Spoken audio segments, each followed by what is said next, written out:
It's funny. You're book 9 out of, I guess, of the entire series, right? Out of 14, 15 if you count New Spring, and it feels like you're almost done. But I think it's because when I was reading it, I think Crossroads of Twilight was the most recent book for such a long time for my journey in reading it. So like book 9 and 10, I'm like, oh, that's like almost the end. But you're like just over halfway. Well, the last 3 are supposed to just be one book. So according to Robert Jordan's initial plan, he is pretty close. Yeah. But anyways, we can jump back in it. So you're not really feeling like this is much of a slog. So that's good. I think it's one of those things where like you read it so much, and so the parts you don't like, you know what I mean, when you're rereading it, like you don't like even more because you like know what's going to happen later. So I think there's some of that bias there, and unfortunately I think veterans of the series have like put this bias out there to new people reading. So it's nice to see that isn't your take on it. Yeah, I will say they're not like 1 through 5 are, I think, are better than 7 through 9. Right. But that said, I haven't been like dreading books 7 through 9. Yeah. Which is the perception you're talking about, right? That like that like you can barely, like you just have to, like it's a chore to get through. Yeah, they say like 7 through 10 is it. You know, they even include book 11, which is so dumb. People say like, oh, 7 onwards, it's bad until Brandon Sanderson picks up. But book 11 is such an amazing book. Robert Jordan really nailed his last book he wrote in. Anyways, rant over. Jake is very much against the Sanderson fanboys who have the opinion that he saved the series. It's just factually incorrect. I love Sanderson as an author. I think people are like blinded. They don't realize the weaknesses that he has in some of his stuff. And it's just a shame that they think, oh yeah, good thing Sanderson finished it because Robert Jordan was just going to tank it anyways. When you read Knife of Dreams, this is my promise. When you read Knife of Dreams, you're going to be like, wow, that's a return to form. That was a really good book. Yeah, I was talking to someone at work who said the same thing. And this person is a Sanderson fanboy a little bit. So he said, yeah, Knife of Dreams is Robert Jordan does that with a bang. So yeah. Good to hear. Don't be hating on all those Sanderson fanboys. Yeah. Ironically, Caden, you know this. My dad is reading Wheel of Time as well. He's probably been at it about as long as you have, maybe possibly longer. He's on Lord of Chaos right now, which is book 6. So the same part that you said was tough for you.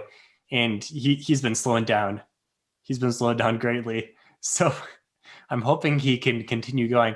I'm hoping he has the same experience where the next books pick up for him again. Otherwise, he may not make it. I'm concerned. Hopefully, it's like definitely. Go ahead, kid. So book 6 has definitely been the hardest one for me to get through so far of the whole series. So,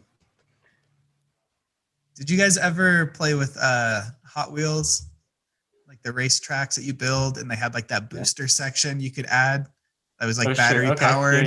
Yeah. So that way you could like, it's like going across the track and then it helps it go. I feel like at the end of a lot of the books from like 6 onwards are like those booster pad things where it's like most of book 6, you're like, what's really happening? And then that huge climax for me was like, okay, now I'm ready to go for the next one.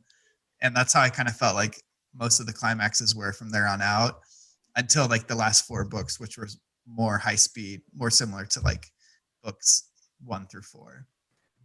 That was another thing. Last episode, he kept talking about trying to cleanse the taint, and we asked you, and you're like, I think you said you didn't think it was going to happen, right? I was really shocked. Okay, and I was talking to Steven about this. Yeah, me too. When I first read it, I was like, what? I did not think this would even be possible. It happened pretty quick. Yeah, and that was my thing. Like we spent 4 books on the, maybe it wasn't 4, maybe it was 3 on Bowl of the Winds, right? It just seems like everything in the series has been taking a long time. And so me thinking like, okay, he says he's going to cleanse Sidene. I'm thinking this is happening in book 13, right? Yeah. Like maybe near the end when the big battle comes, right? So to have it happen in this book, I was pretty shocked at the end, even during the battle when all said was done, that Sidene was cleansed. Yeah, I think if you go on a reread, you'll see some hints for him trying to figure out if it is possible, and if it is, like, how to do it. Sorry, there's a mosquito. So there's like hints, like I think he talked to that scholar who was assassinated. I think he said something about is it Herod Fell, something like that? Something like that. Yeah, I can remember his name. But I think it was him he talked about, and there's a quote that Rand repeats after talking to him saying like, oh, it has to be, I don't remember the line exactly, but basically the idea that he needs to use something like Shadar Logoth that is a different evil to kind of insulate and repel against the evil of the Dark One and stuff like that. But so there's little hints. The way it happens is really cool. And and then what, like halfway through he talks to Nynaeve and says like, hey, I figured this out. Help me. I think one other thing is it happens really quickly after everything that goes down in Far Madding. Then all of a sudden, like, okay, now's the time. We're gonna go do it. And maybe Rand feels like he has to be that like kind of unpredictable to get away from his enemies who are like fairly omniscient. Like he's dealing with this Forsaken. I mean, not omniscient, but he's dealing with people who have spies everywhere and have a lot of magical abilities that let them know what he's doing. So I think he is smart in thinking that he's got to be pretty unpredictable. Like, okay, now's the time. Go. Especially for something that big. Like, I think the Forsaken didn't even think it was possible, but it is such a huge thing that the Dark One did and would have earlier sent everything they had to stop it. They do get warned about it. Like Moradin tells them like, hey, Rand is going to try to do this. You guys need to be ready. But I don't think they necessarily believe that it could really happen until it's happening. But if you've ever played the Lost Mines of Phandelver campaign in D&D, it felt very much like, for some reason, the storming the Red Guard's house, for anyone who's played that campaign. Very specific memory. That's what when we played that campaign, Steven and I played it together. When we played it together, that's like the setting that came to mind, was this Far Madding place. It's like you want to do the main thing, but the dungeon master's like, no, you can't do the main thing yet. You got to do the other thing. It's almost like you're being forced into it. For me, it was more like, I want to do this main thing, but I could just grind and kill these low-level PCs NPCs right here and get some loot first. Yeah, pick up some loot and some easy experience.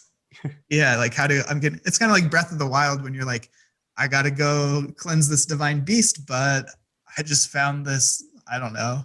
Like, got to go take out this little, encampment of moblins, right? Like that's more important right now. We got to do that. All right. So Winter's Heart.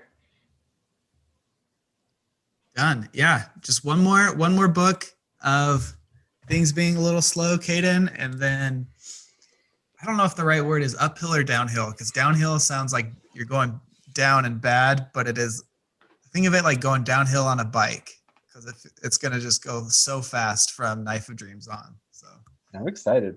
No, this is good. So. Yeah, I have much more confidence in you, Caden, that you will finish the series and enjoy it than my father, who I cannot say with any confidence that he will finish, because he is struggling right now in book 6, and he's got to get those boost pads. He's got to hit the boost pads. Zoom. Yeah, he's got to get to Dumai's Wells. Yeah, that's the boost pad that's the big boost pad. Yeah. Thank you for tuning in to another episode of Phantology. If you'd like to let us know your opinions on all things sci-fi and fantasy, join our Discord. Invites are in the episode descriptions below. If you'd like to support the show, like these fine folks here, you can do that at patreon.com/phantology_books. Patrons get early access to new episodes, exclusive postings, and exclusive Discord benefits. But of course, just listening and watching and sharing with your friends and family is support enough. Journey before destination all.